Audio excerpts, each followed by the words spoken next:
Em nome do Pai, do Filho e do Espírito Santo. Amém. Eminência reverendíssima, nosso arcebispo, irmãos em sacerdócio e fiéis em Jesus Cristo. Lemos hoje um trecho do Evangelho de São Lucas, um evangelista que nos conta muitas das parábolas de Jesus Cristo com seus ricos ensinamentos. E no Evangelho que lemos nesta divina liturgia, ele nos apresenta a chamada parábola do semeador,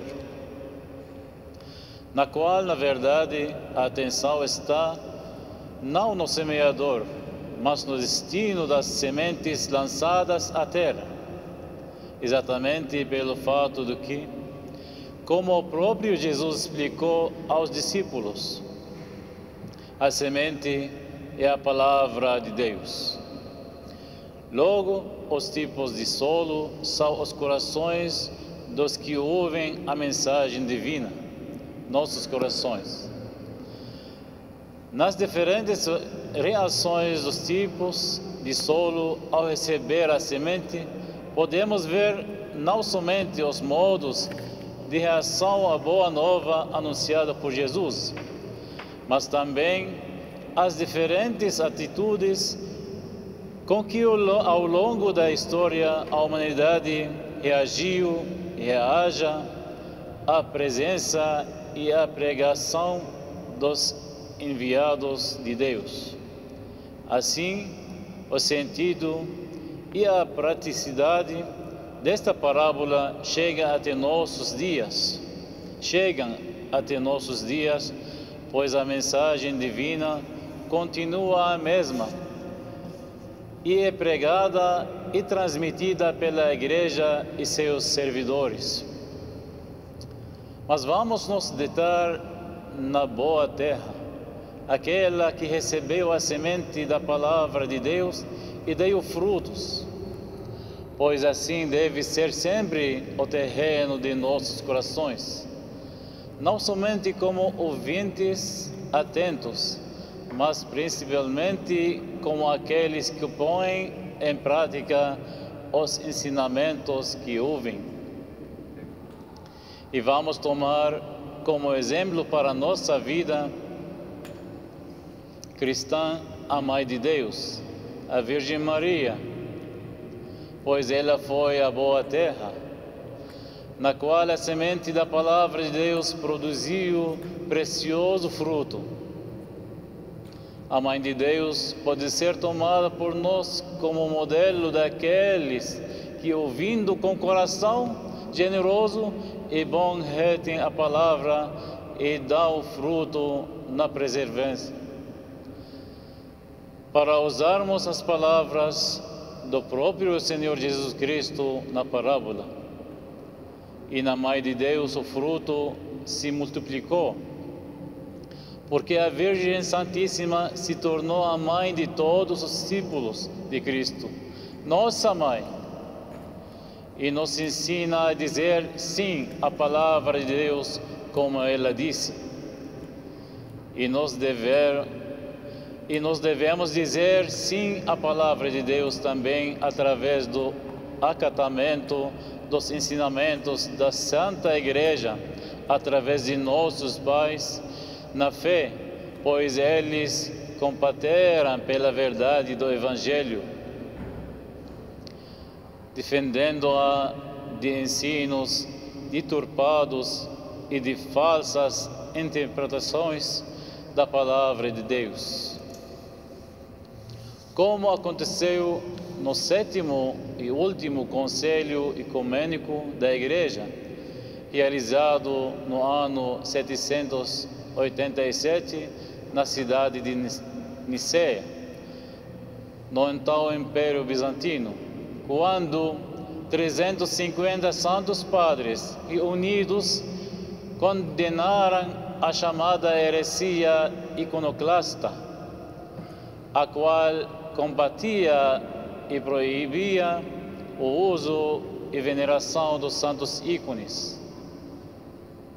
As imagens pintadas de Jesus Cristo, de sua Puríssima Mãe e dos santos e de suas relíquias.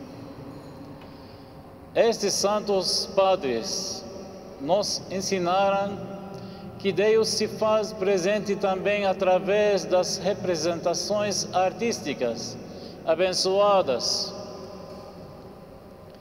e executadas em espírito de oração, que são os santos ícones, os quais, segundo o Conselho Ecumênico, provam a encarnação verdadeira e não ilusória de Deus e Verbo Jesus Cristo. Pois se o Filho de Deus se fez homem, assumiu a carne humana e existiu entre os homens materialmente, a matéria então pode ser portadora da graça de Deus. A teologia do ícone é exatamente a teologia da encarnação de Jesus Cristo. E nós veneramos essas imagens santas para que nossa veneração chegue àqueles que nelas estão representados. Como escreveu um sábio cristão daqueles tempos, chamado Leôncio de Herápolis. Ele falou: eu represento a imagem de Cristo em igrejas, casas e em lugares públicos. Eu as pinto em madeira, tecido, sobre tela, em todos os lugares, para que ao vê-las possam todos recordar e não esquecer. Quando se venera o livro da lei, ou seja, a Sagrada Escritura, não se venera a tinta, o papel, mas a palavra de Deus contida no livro. Assim, quando se venera um ícone, não se venera a imagem inanimada de Cristo, mas através dela o próprio Cristo. O maior e verdadeiro ícone é o próprio Jesus Cristo, segundo palavras do apóstolo São Paulo em sua epístola aos Colossenses, quando ele disse, ele, queria falar Jesus, ele é a imagem do Deus invisível.